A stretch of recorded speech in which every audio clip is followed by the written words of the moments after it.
halkan aan ku suganahay waxaa lagu magacaabaa gumburka cagaare waxaana ku sugan wufuud oo hogaaminayo garaadka gobolada Sool Sanaag iyo Cayn garaad jaamac garaad cali kaasi oo ka soo kici timid deegaanka Saxdheer ee gobolka Sool waxayna halkan u yimaadeen isla markaasina ay magaaladan u joogaan sidee u soo dhaweyn lahaayeen islaamka gobolka Mudug Islaam Bashiir Islaam Cabdulle intaasi kadib waxaa soo gaaray gumburka cagaare Islaam Bashiir Islaam Cabdulle waxaana loo gudbiyay dhanka deegaanka Saxdheer ee gobolka Sool garaad jaamac garaad cali oo isagu lahaa martiqaadka ayaa barbar socday Bashiir waxayna gacanta u haadinayeen kumanaan dadweyne oo isugu soo baxay afaafka hore ee deegaanka Saxdheer si ay u muujiyaan taageerada ay u hayaan wada noolaanshaha iyo isdhexgalka bulshada munaasabad kooban oo ka dhacday hoyga garaad jaamac garaad cali ayaa laga jeediyay kelmado kala duwan waxaana ugu horeyntiiba kulanka furay isla markaasina hadalka qaatay garaadka guud garaad jaamac garaad cali waxaana ku dheeraaday micnaha ay leedahay nabaddu bada ugu sii adkayno heshiiskii barakaysnaa ee meygaagle lagu gaaray iyadoon leedin dhex joogin labada dhinac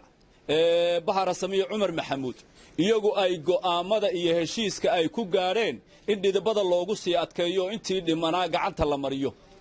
talabaad ee ka muhiimsanayd waxa weey iyadoon cidi dhex joogin iyadoon la kala ilaalinayn iyagoo Ilaahay adu ku roon yahay in ay isu yimaadaan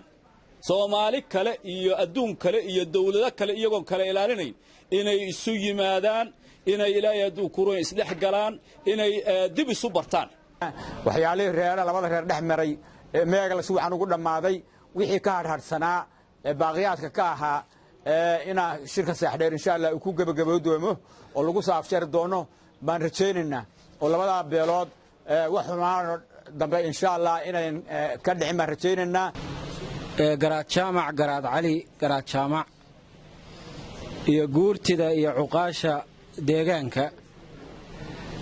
Saxdheer iyo agagaarkeeda dhammaan shacabka iyo dadweynaha rag iyo gabdhaba waxaan uga mahad celinaynaa soo dhaweyntii taariikhiga ahayd